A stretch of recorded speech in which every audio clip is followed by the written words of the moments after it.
Welcome back to Gun&ShotTV. We were on the topic of Yugoslavian surplus, so I have yet another Yugoslavian rifle here. I showed a Yugo Mauser. So this is a Yugo Sks.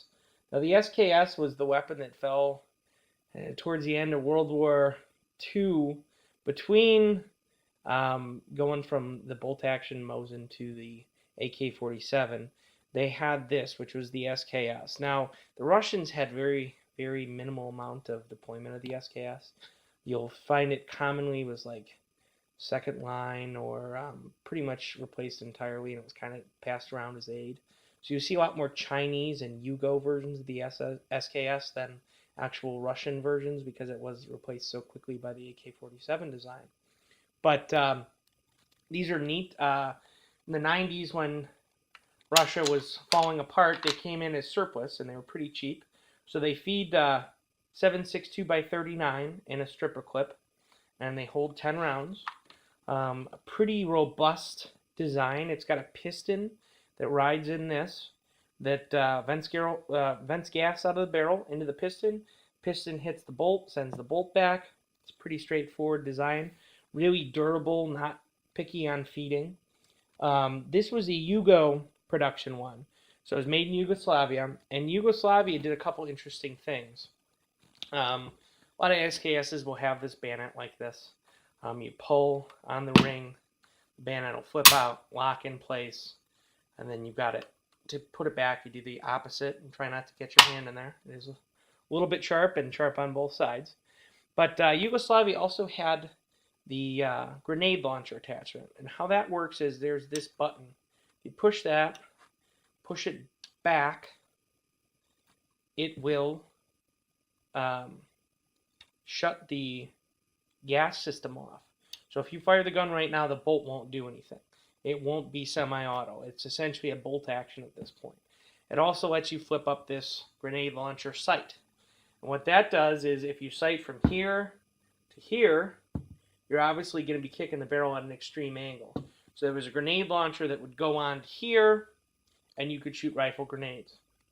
So not the most useful thing. I don't know a lot of people that shoot grenades at the range, but still kind of neat.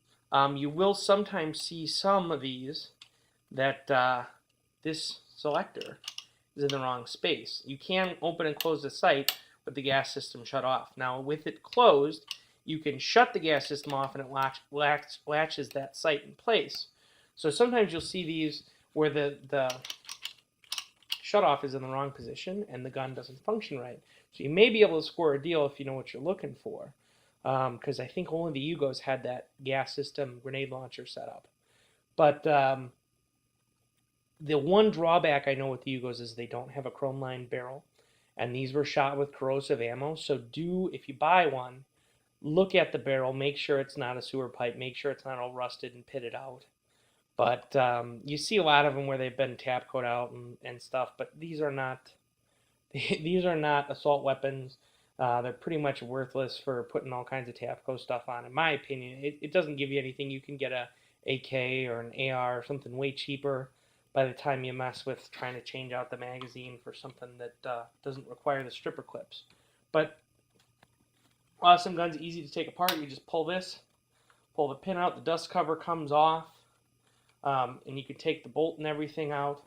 And then you've got the switch up here will let you take off the gas system and take out the piston and everything. The only thing you do have to be wary on these, the original Russian design had a pin for the firing pin, and it had a spring that would keep that pin from getting stuck. Well, later Chinese, Russian, and Yugoslavian designs did away with that spring. So what you'll see a lot of times with these, you do load it from the top, you load it from a stripper clip, and once it's loaded, you're going to let that bolt fly forward. Well, unfortunately, if that firing pin is a bunch of cosmoline or grit or debris, it's going to be stuck forward. And what you're going to have is essentially an open bolt machine gun. It's going to keep slam firing until those 10 rounds are gone. So if you buy one of these, take the bolt out, inspect the firing pin. Or, if you want to live dangerously, you could single load it, put one round in and try it out. But either way, you know, if it's got Cosmoline on it or something, take it apart, clean the Cosmo out, and that should fix the problem. You can buy an upgrade kit to fix that and put a spring back in there, and that's something if you shoot it a lot, it's cheap. You know, it's cheap insurance to make sure you don't accidentally shoot up your truck or, God forbid, shoot someone else accidentally. So that's something to be wary of with this design and most of them. Like I said, there were some early Russian ones I believe that do have the spring in place, but I may even be making that up. Maybe it was only the prototypes that had that. So, but really, you know, these were coming back in the 90s for like $70. I think they're somewhere around $300 now. For $300, I would probably scrimp together a couple more $100 and buy an AR or something like that, because not really, you know, for much more than collector value or just screwing around with the range, over, you know, $79 or $100, they're probably not the best value anymore. But they're neat. I mean, they're a great functional gun. You see a lot of people use them for like stuff like deer hunting and everything. But in my mind, I'd rather have something lighter with the bayonet and everything on here. It's kind of a heavy rifle. It's short and it's handy, but it's kind of heavy. I don't know the people that hunt deer. I personally would not do that. I'd rather have, you know, a Winchester 94, something that's light and easy to carry and brush, than something kind of big and heavy like this. So, but all in all, like I said, a Yugo Sks, not necessarily the most common, and like I said, the chrome line barrel not being part of the Yugo platform is a little bit of a drawback. But with the gas system, I think they're kind of unique and they're fun shooters. Most of the stuff you find now for 7.62 by 39 is non-corrosive, so as long as you get it and clean all the shit out and make sure you're buying non-corrosive, they're no more difficult to maintain than anything else. So definitely worth keeping an eye out. If you find one for, you know, 100 or 150 bucks, maybe jump on it. They're definitely neat guns, and they're fun to shoot and super accurate and cheap to feed. So they got all that going for them. But, you know, as with everything, it's all personal preference and what you like. So do some research, look around online and see what you want to do. But for Gun&ShotTV, this is Chris saying thanks for watching. Make sure you leave some comments, like it, subscribe if you want to see more exciting videos. And if you have any feedback, if you'd like me to do a certain gun or pick something out of the collection, I know it's hard to know what's in the collection, but let me put it this way. I can get whatever you'd like to see reviewed.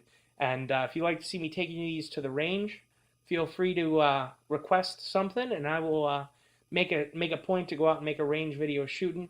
And or if you'd like me to shoot something specific, as far as I want you to shoot a can of tomato sauce with a Mosin Nagant, I can do that for you. I can work that out. So for Gun&ShotTV, once again, this is Chris saying thanks for watching. Have a great day.